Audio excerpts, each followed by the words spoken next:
What's up guys, it's Linora. Welcome back to the channel. Today I want to share you some of my favorite ways to warm up before any kind of exercise you do. First, let's roll intro.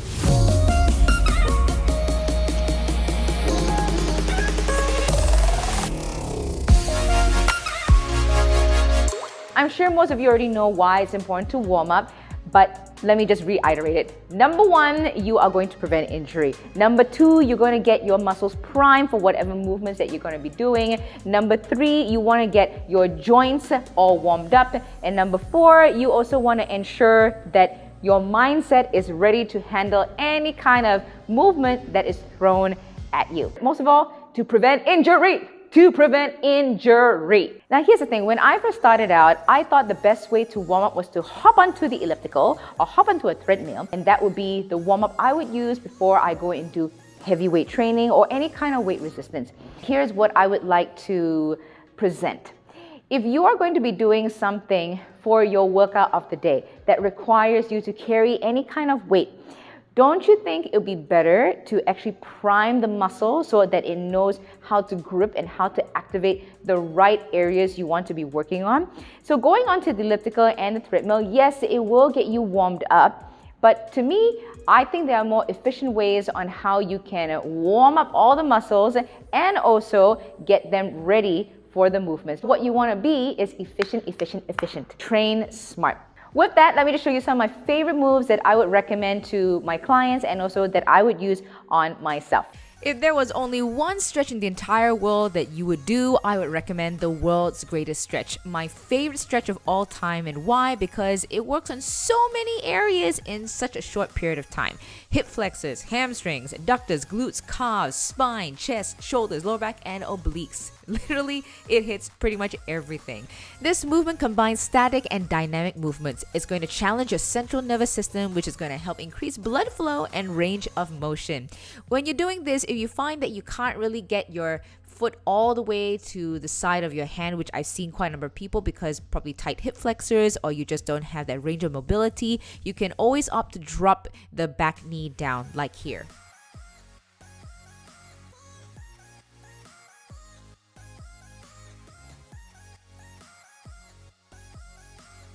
Second favorite dynamic warm-up, the inchworm. This is an exercise that's going to work your wrists, your shoulders, engage your core, your glutes, stretch your hamstrings, calves, and ankles all at the same time.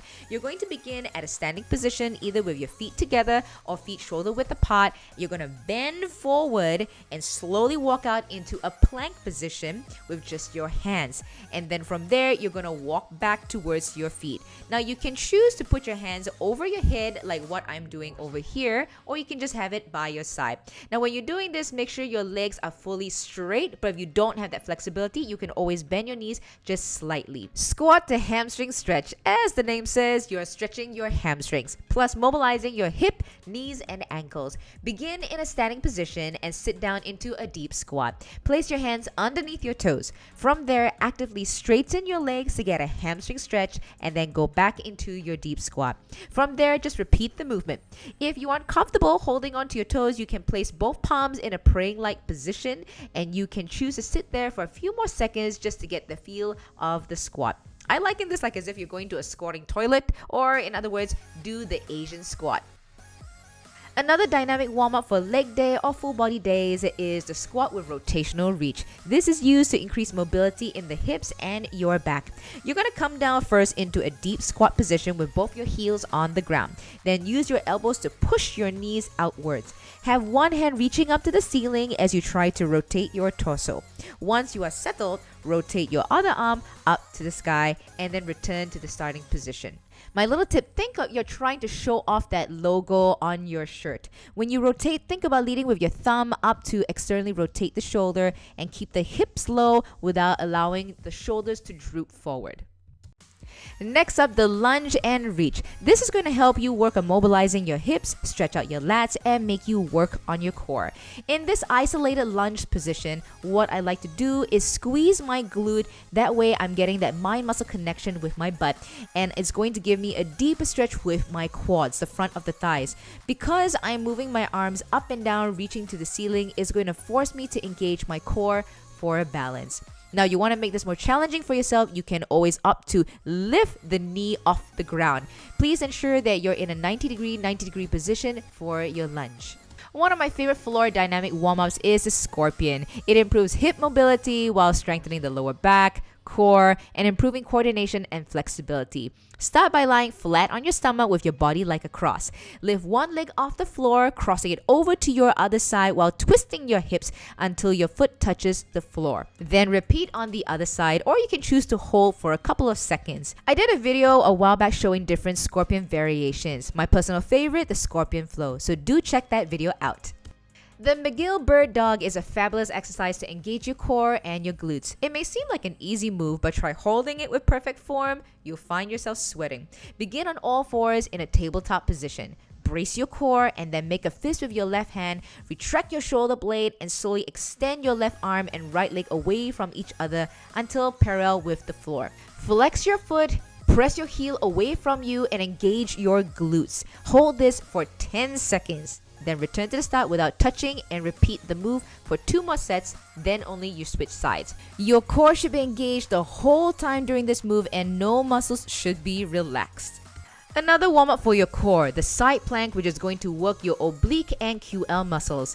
This is an excellent choice for addressing weak links in stability while placing minimal force on the spine. Begin with lying on your side with your legs straight out and your upper body supported through your elbow. I like to raise my hand to the ceiling and then bring it underneath my armpit. But if you want, you can even hold that position. If this move is too hard, regress to where you bend the bottom leg like so.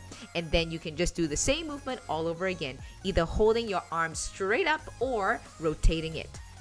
Hold this position for 10 seconds before returning back down. Perform this for 2 to 3 sets on one side, then move to the other.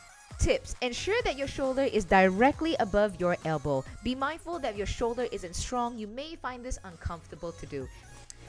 Finally, we got the reach walking lunges. This is a hard warm-up to do, but so great in activating your entire body. You are using all the muscles that cross the hip, knee, and ankle joint, which warms up a lot of muscles at once. You're going to get yourself in a lunge position with both your knees at 90 degrees. Start with your right foot in front. Once you're at the lowest part of the lunge, you are going to reach over your left hand and bend over to your right side. Then take a step forward with your left leg into the next lunge and reach over with your right hand to your left. Continue this for about 12 steps.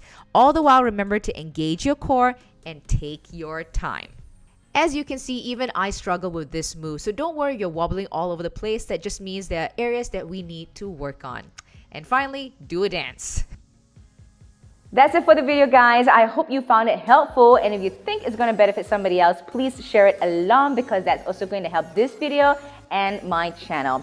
Do tell me which warm-up you found enjoyable to do, and if you happen to know of any other dynamic warm-ups that you think I should try, please type it all in the comments below. I would love to hear from you. Even better if you can tag me on Instagram at Linora Low, because I would like to see it so that I can either follow it or learn from it too. If you found this video informative, please give it a thumbs up. If you haven't already, subscribe to my channel and click that bell for notifications because you never know what you're going to learn with Linora.